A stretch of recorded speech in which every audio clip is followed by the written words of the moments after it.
It's 20 minutes past 8 to Bongani and Slee in the morning. So listen, every single Thursday we have a feature which is called Eza Setegwini, which is brought to you by eThekwini Municipality. Yenzeka la kuvuma 103 FM. You need to tune in njengale ikhathi. We normally speak to either the mayor, noma spokesperson se-mayor. And so sekuyileso sikhathi futhi lapho sikulethela khona indaba zakamumva ngokwenzeka kumasipala waseThekwini. Njengamanje sinayo ukhansela uNkosenhle Madlala owusihlalo we-Governance and Human Capital la emkhandlini. Asikubingelele ohlelweni khansela. Sinibingelele studio sibingelele nabalaleli bevuma bonke. Ngiyaphileka kodwa. Hayi siyaphila. Khansela Madlala sicela nje mhlawumbe usichazele ngale online invoicing portal kamasipala entsha nokukhokhelwa kwama service provider njengoba nje kube kwaba nezikhale ezithi uhlelo lokukhokha lihamba kancane. Siyabonga kakhulu cha iqiniso ukuthi lolu hlelo lokukhokhela ama service providers usebenzisa ubuxhakaxhaka banamuhla. Savumelana ngalo siwumkhandlu ngenxa yokuthi sasifuna ukuthi silwe nenkinga yokuthi ukukhokhela kwa service provider kusheshe futhi kube transparent. Uqinisekisa ukuthi wonke umuntu owenze umsebenzi emkhandlwini uyakhokhelwa within 30 days efake i-invoice.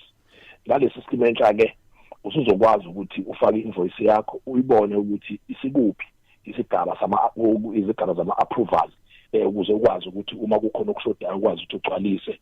Angeke sisaba nenkinga lapho abantu bekhala khona ngokuthi ama-invoice abo ayalahleka. Siyazolana kakhulu ke nosomabhizinisi abathentekile kulama delays akade ekhona kepha senza ngayo yonke indlela ukuthi isimo sibuyele kwesijwayelekile. Kodwa nje ukukhombisa ukuthi lo hlelo liyasebenza kusukela kuqala inyanga kaApril nje. Sesikwazile ukuthi sikhokhe ama-invoice angaphezulu kuka-600. Imali ke lapho elinganiselwa ku-800 million. Thina njalo ngenyanga somkhandlu weTheku sikhokhela ama-service provider imali engako 1.2 billion. Okusho ukuthi sisondele kakhulu ekutheni siqede sikhokhele wonke umuntu esimkweletayo for inyanga lesiphuma kuyona. Siyabaqinisekisa ukuthi uma ufakile nje invoice yakho usalindile sisehlelweni zokuthi uzokhokhela ngokusheshsha. Hayi kuyinto emnandi kakhulu le masizwe ikhuluma sakuyona indaba yezimali. Siyabona umkhandlu uyaqhubeka nokufaka imali ekuthuthukiseni izindawo esemakhaya njengoba sibona ukuthi lapha endaweni yakwanyuswa kunomsebenzi nje ozoqala wokwakhiwa komgwaqo kanye namabhloko. Kuhamba kanjani lokho?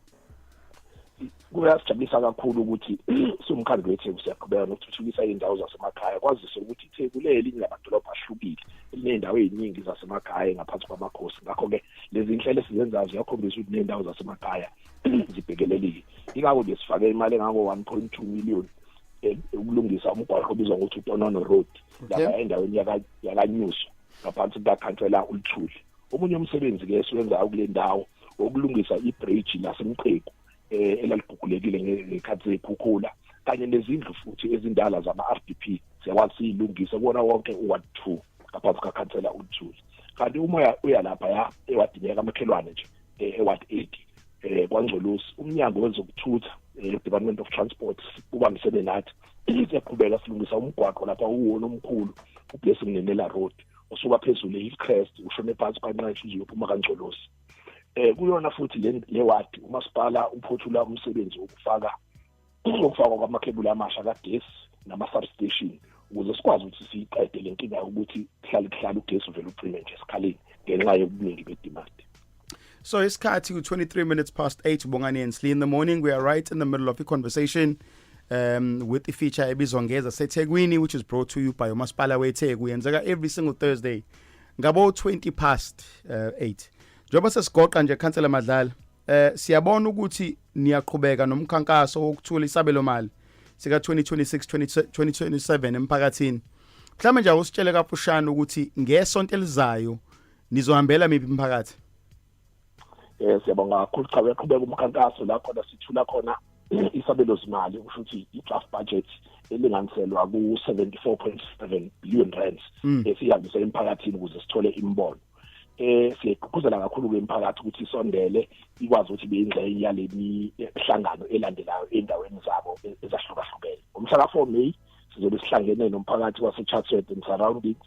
Sizobe silapha eNelson Mandela Youth Center eChatsworth uqala ngo10 ekseni. Ngomhla ka5 May siya Othongati sizobe sise Othongati Indoor Sports Center nakhona siqala u10.